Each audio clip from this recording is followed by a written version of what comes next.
I just wanted to record this because I just had this revelation, and I don't know if it's a revelation for others, but it was for me.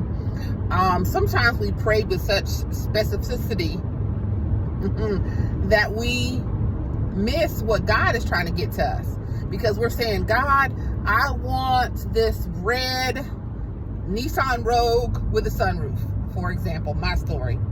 And if I had spent time focusing on just what I wanted, I would have missed what God was trying to get to me. God was trying to get to me a black Nissan Rogue with more bells and whistles than I even knew cars came with. And I'm finding out that more and more things are on this car or a part of this car that God got to me. But I would have missed it if I were focused on just what I wanted.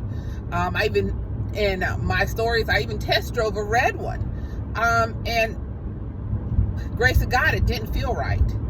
And saw one that was priced above what I had intended to pay.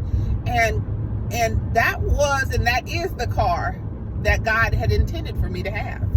And so, I think there's so many times, there's so many things that we are seeking God for. It could be a husband, it could be a job, and we're asking God specifically. And I know the word says to be specific, but I also want you to know that keep an open mind, because what we may be asking God for may not be what God feels is best for us. And he has something, of course. If it's not his best, what we're seeking, then you know that what he is asking for is so much better.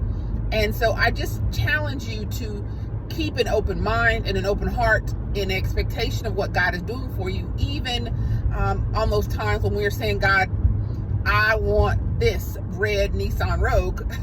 Keep an open mind, because what he may have for you is the black one that is way better than what you could have asked or thought of. Just a little note.